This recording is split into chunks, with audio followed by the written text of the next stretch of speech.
Panique à la FIA, triche légale sur les moteurs et un champion du monde privé de fête.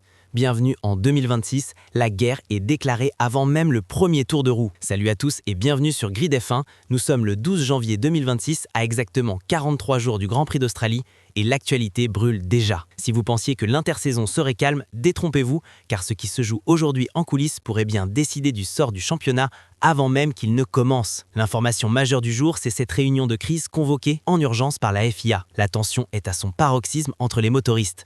La fédération a confirmé qu'elle réunira tout le monde le 22 janvier prochain pour régler ce qu'on appelle déjà la guerre des taux de compression. Au cœur du scandale, on retrouve Mercedes et le duo Red Bull-Ford. Ces deux géants auraient trouvé une faille, une astuce technique géniale mais controversée. Le règlement 2026 impose un taux de compression maximum de 16:1. Sur le papier, tout le monde respecte la règle lors des contrôles à froid. Mais Mercedes et Red Bull auraient développé un système qui utilise l'expansion thermique naturelle du moteur une fois en piste pour dépasser cette limite légale et gagner de la puissance. Forcément, ça ne plaît pas à tout le monde. Ferrari, Audi et Honda ont envoyé une lettre commune incendiaire à la FIA pour exiger des clarifications immédiates. Leur peur, revivre le cauchemar de 2014 quand Mercedes avait écrasé la concurrence dès le début de l'ère hybride grâce à une avance technologique impossible à rattraper. La FIA tente de calmer le jeu en disant que c'est habituel, mais en coulisses, on sait que Mercedes a reçu un feu vert officieux. Interdire ce concept maintenant, alors que les voitures sont quasi prêtes, ce serait explosif. D'ailleurs, chez Mercedes, on est tellement sûr de son coup que Toto Wolff a annoncé l'abandon de tous les projets annexes pour se concentrer à 100% sur la F1.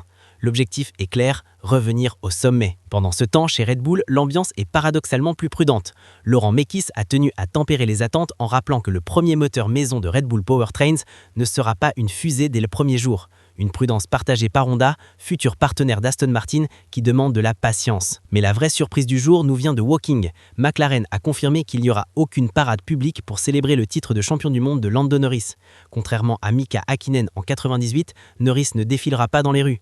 La raison, l'équipe est débordée. Le défi technique de 2026 est tel que chaque minute compte et McLaren ne veut pas perdre de temps en festivités. C'est dire l'intensité de la préparation. Lando Norris qui, au passage, devra signer un chèque d'1 million d'euros pour sa super licence cette saison, tout comme Max Verstappen. C'est le prix à payer quand on marque plus de 400 points. Petite pensée à Hamilton, qui après une saison moyenne 2025 chez Ferrari, ne paiera que 380 000 euros. Ailleurs sur la grille, Toyota continue de tisser sa toile. L'écurie Haas devient officiellement TGR Haas F1 Team. Attention, Hayao Komatsu insiste, ce n'est pas une écurie usine Toyota, mais le géant japonais installe un simulateur en Angleterre et ouvre sa soufflerie de Cologne. C'est une montée en puissance discrète, mais réelle. Du côté des pilotes, on notera le début officiel d'Isaac Hadjar chez Red Bull, prêt à apprendre aux côtés de Verstappen, et le retour émouvant de Romain Grosjean qui a enfin récupéré son casque de son accident de Bahreïn. Mais prenons un peu de recul. Pourquoi tout le monde est si nerveux? Parce que 2026 n'est pas juste une nouvelle saison, c'est une révolution totale.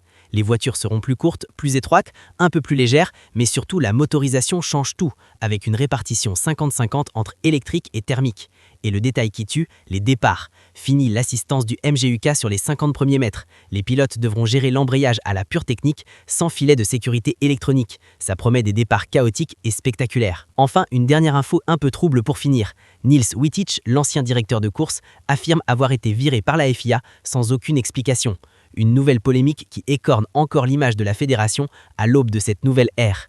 En résumé, à 2 semaines des essais de Barcelone, le 26 janvier, c'est le chaos politique et technique. Mercedes et Red Bull semblent avoir un as dans son manche, Ferrari et Audi sont furieux et la FIA doit jouer les arbitres avant que la guerre ne dégénère. Une chose est sûre, le 8 mars à Melbourne, on ne reconnaîtra plus la Formule 1 telle qu'on la connaissait. Restez branchés sur Grid F1, on suit ça jour après jour. D'ici là, dites-moi en commentaire, pensez-vous que l'astuce de Mercedes doit être interdite? À très vite.